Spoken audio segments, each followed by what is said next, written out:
आज जो है कुछ क्वेश्चंस हम डिस्कस करेंगे कंपटीशन के जेई मेंस और नीट में जो आए हुए हैं between 2015 to 2019 2016. So first question is two parallel infinite line charges with linear charge density plus lambda and minus lambda are placed at a distance of 2r in free space. What is the electric field midway between the two line charges? So हम देखेंगे कि हमारे concepts में क्या cover हुआ है. तो एक आंसर है, there is one option from this, but what is the option we don't know. Two parallel infinite line charges, plus one is of plus and another is of minus. Okay, so this is of minus and this is plus lambda, this is minus lambda coulomb per meter, and the gap between them is 2r in free space epsilon naught. What is the electric field in between? तो यहाँ कहीं electric field निकालना है in between. इसका मतलब ये distance भी r है और इधर से भी this is distance what r. So what will be the direction? First we will check the direction of electric. Positive से away मान लेते हैं, इससे डायरेक्शन E1 है and this is negative towards, इससे E2 मान ले. इस वाले से E1 इलेक्ट्रिक फील्ड है पॉजिटिव से और इससे E2 है. तो बड़ा सिंपल सा कंसेप्ट है कि जो नेट E होगी वो दोनों का सम हो जाएगी E1 प्लस E2. और वैसे भी हमें पता है कि ये y एक्सिस है और x एक्सिस की तरफ इलेक्ट्रिक फील्ड है, इधर minus x.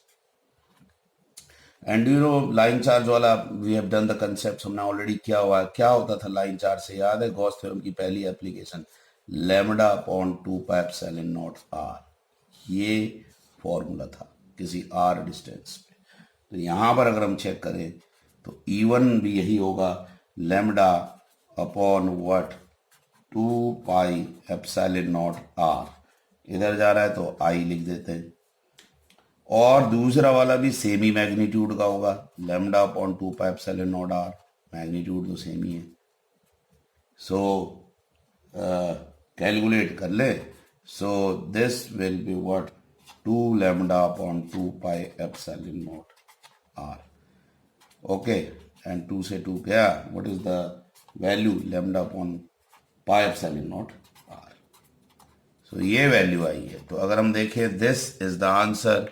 Net electric field at this point is in this direction, and I think the option is 3. So third option जो है, this is the answer. We can say that third option is the answer. Got it? तो ये बड़ा simple सा concept है. देखो 2019 में आया है, ऑलरेडी ये कंसेप्ट आपने गॉस थ्योरम में कर लिया है. इलेक्ट्रिक फील्ड हमें पता है, दिस इज द वैल्यू. दोनों की चेक करनी है डायरेक्शन और सिंपल दोनों ऐड करके आंसर है. अब आई एम क्वेश्चन नंबर 2 में, और ये क्वेश्चन नंबर 2 भी नीट 2019 का है. देखो आप, और क्वेश्चन क्या है?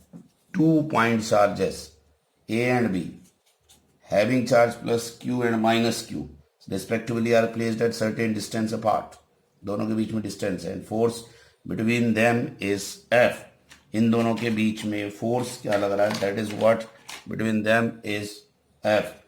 And if 25% of charge is transferred to B, then find the force between the charges. That the force becomes. So it is easy if you see how.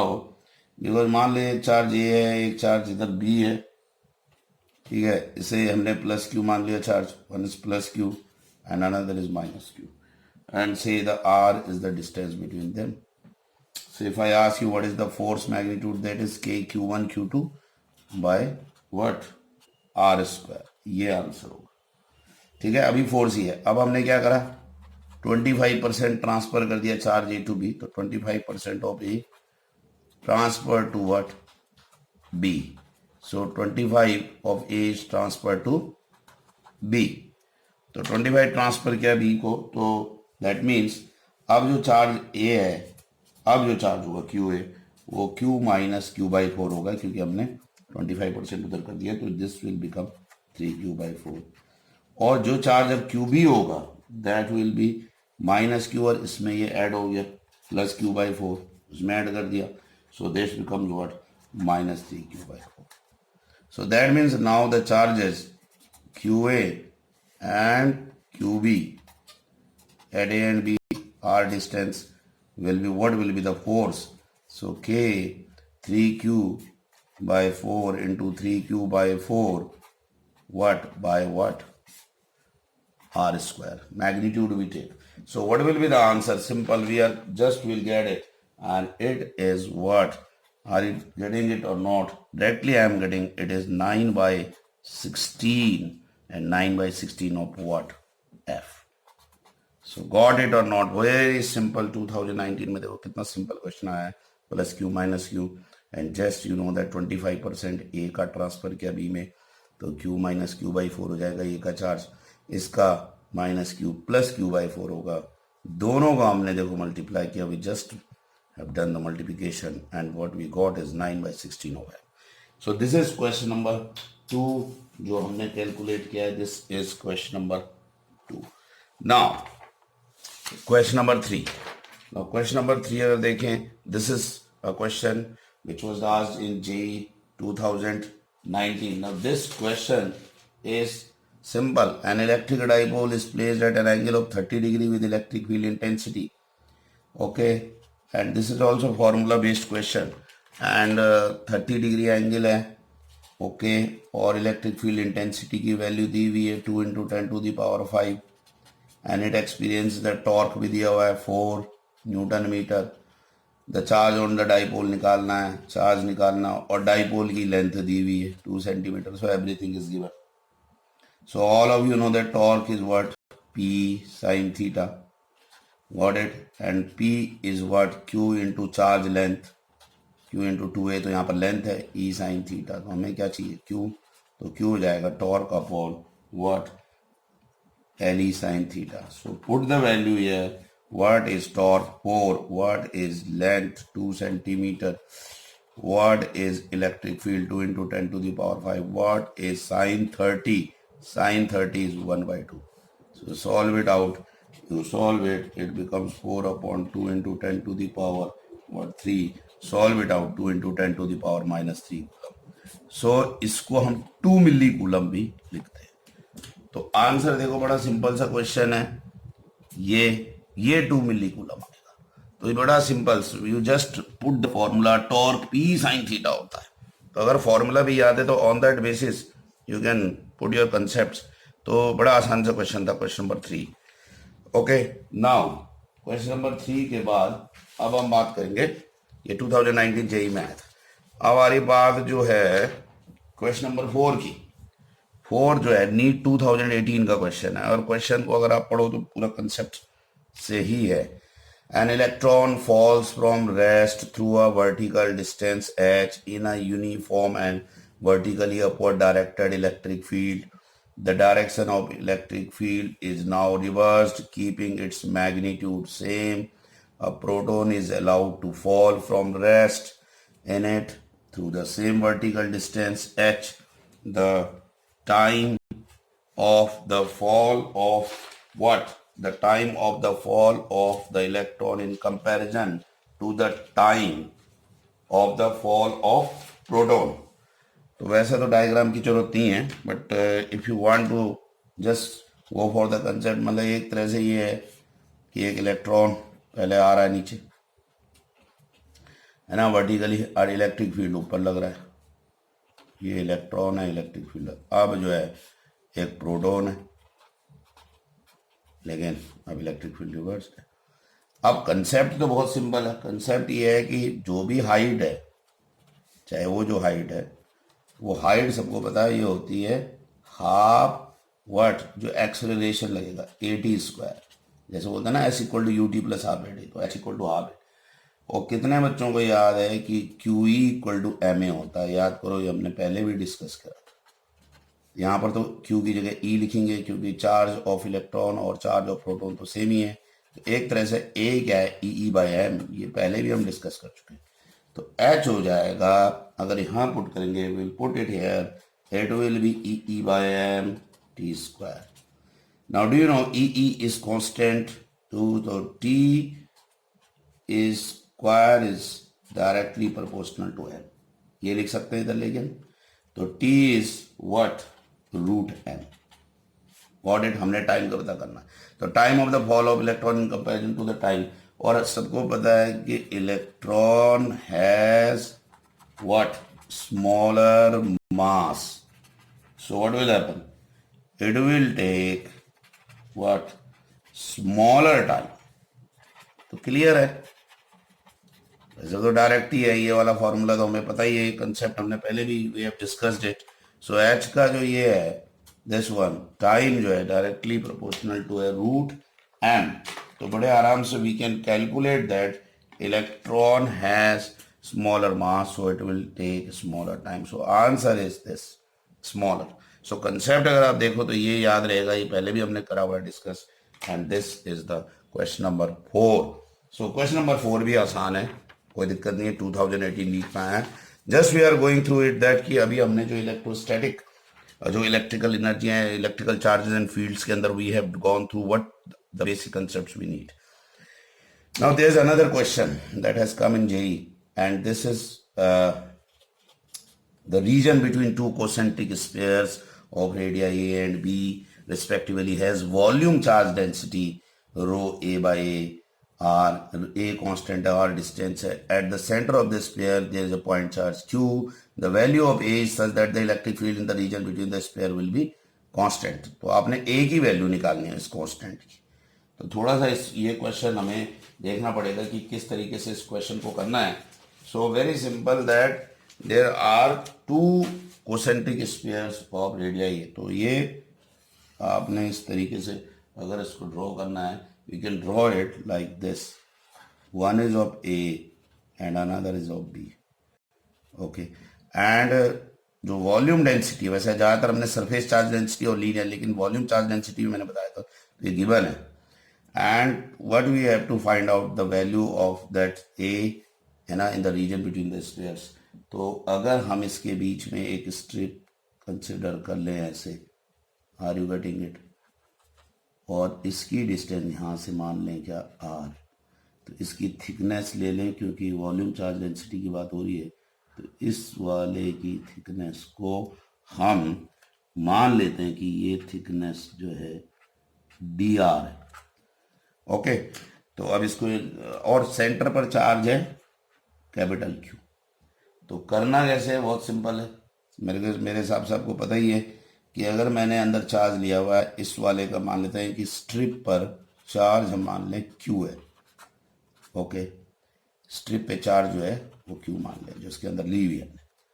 अब सबको पता volume charge density d Q by D v, ये होती है charge per unit volume. Okay, ये रो दी हुई है, तो D Q by D V is what A by R. तो अगर इसको हम देखें D Q by D V, तो D Q A by R D V. अब इसका वॉल्यूम क्या होगा वो देख लेते हैं। वॉल्यूम होगा जो है इसका एरिया जो है वो 4 पाई आर स्क्वायर इंटू इसकी थिकनेस डी आर। अब हम इस चार्ज को निकाल लेंगे, तो नेट चार्ज करना है हमें कैलकुलेट, तो नेट चार्ज क्यू, तो अब इसको हम इंटीग्रेट करेंगे। अगर देखो डी क्यू को क्यू निकालेंगे, ये इंटीग्रेट होगा कहाँ, आर इक्वल टू जो है यहाँ ए से लेके और कहाँ तक, आर तक। तो ए से लेके आर तक इसको क्या है हमें इंटीग्रेट करना है, थोड़ा सा दिमाग लगाना। So we can calculate it and then A से आर। तो अब आपका जो ये है Q, that is A to R, A by R, 4 pi R square dr. Got it? इसको सॉल्व कर लेंगे, मेरे हिसाब से 4 पाई A, ये R से R जाएगा तो 4 पाई A तो बाहर है, A to R अंदर रह गया R dr, और मैं डायरेक्ट कर रहा हूँ 4 पाई A, ये हो जाएगा R स्क्वायर बाई 2 है, A to R, 2 से 2 इधर चला जाएगा तो डायरेक्ट लिख दिया 2 पाई A, अंदर रह जाएगा R square minus A square. ये क्यों आ गया, गॉट इट। अब गॉस थ्योरम लगा सकते हैं पूरे में। गॉस थ्योरम क्या कहती है, क्लियर, गॉस थ्योरम है E इंटू वट ए, तो E इंटू वट ए, गॉस थ्योरम है ना, E dot A, E into A is net charge जो अंदर रहेगा Q प्लस क्यू बाई वट एप्सिलॉन नॉट, याद है, phi equal to Q by epsilon naught. So बस E, अब टोटल एरिया क्या है, 4 पाई आर स्क्वायर है और Q plus Q by epsilon naught. अब इस Q की वैल्यू यहाँ डालेंगे 4 पाई आर स्क्वायर, ये Q है 2 pi A R square minus A square by epsilon naught, and then we'll take this down, and do you know what we get? Q upon 4 pi epsilon naught r square plus a upon what 2 epsilon naught minus a square upon what 2 epsilon naught r square।